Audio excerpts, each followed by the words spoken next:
full Fourier data. So this is like the full object, the Fourier data of the full object, multiply with the box function. Box function in the K-space. Right? Assume that you have the full data everywhere. You multiply by a box function. This box function is defined by the shape of this thing. Then, if you Fourier transform this back, you get the actual object convolved with the box function. The box function might Fourier transform to something like that. You get distortion. But if the box function is large, that thing will look closer and closer to an impulse function. It's not too bad if you convolve the original object with something close to an impulse function. So the idea is to collect enough data so that that box function Fourier transforms to something that looks like an impulse. Not so bad so that you can still have an image. So syntactic aperture radar does not get the full Fourier data,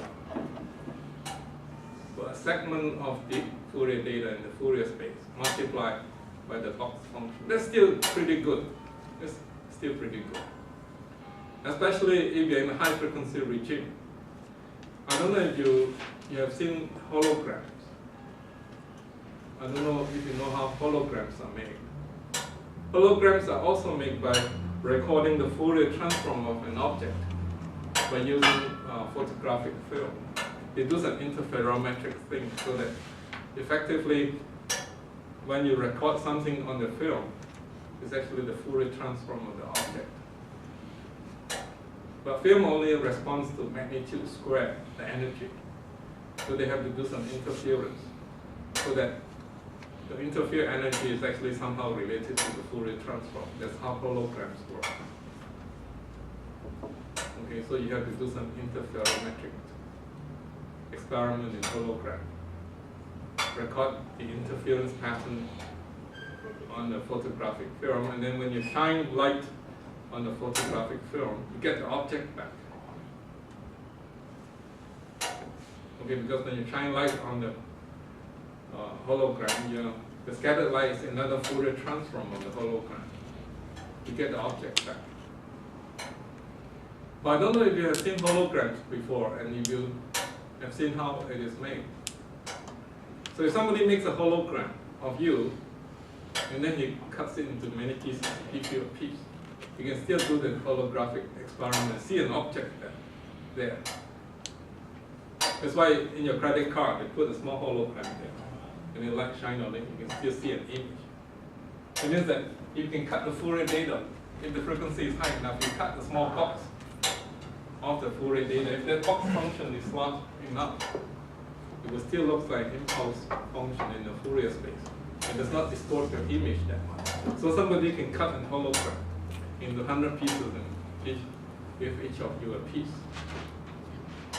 And you have enough Fourier data to get an image back.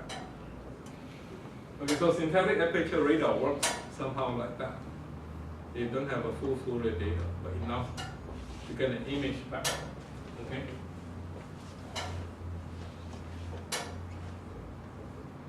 So, but this has been also used in ultrasound processing. If you do this with ultrasound, when you collect data around the object, you can get a nice Fourier transform of the object.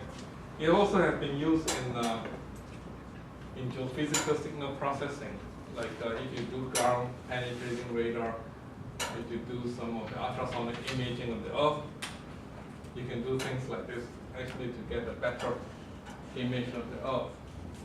Okay. And because of the limitation of the Fourier data, oftentimes we don't get this Fourier data, we only get a little bit of some of this Fourier data. Say if you are only on one side of the target, if you are only like in geophysical signal processing, the transmitter and the receivers have to be both above this target. Then you can figure out the Fourier data you get. It will actually look kind of different So if you restrict your KT to be always in the upper half space, your KR to be in the upper half space, you can look at this picture now. Okay, then the most you can have for the KT is that KT is pointing like this. The minus KT is pointing like that. And then KR has to be always positive. The most KR could be is horizontal. And then you can sweep out only a semicircle. If you're into physics, okay? You can only sweep that out.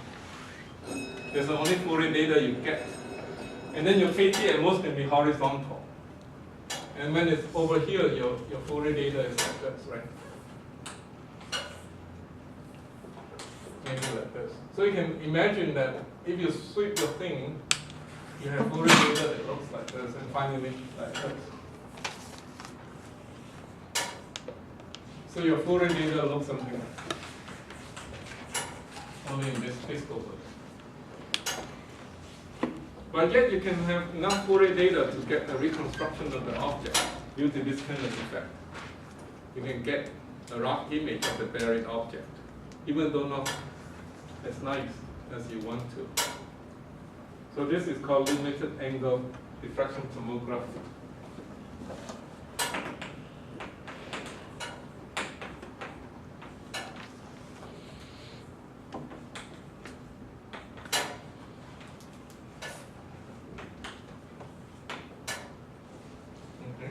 And you can imagine other cases where you only have transmitted field, that is, if the transmitter is here, the receiver is below, you only have transmitter, you can also sketch out the Fourier data and how it should look like. And then you will also have some of these things. So with this, you can actually understand the principle behind many imaging modalities. Okay? So I guess you'll stop here and continue next time, unless you have any questions.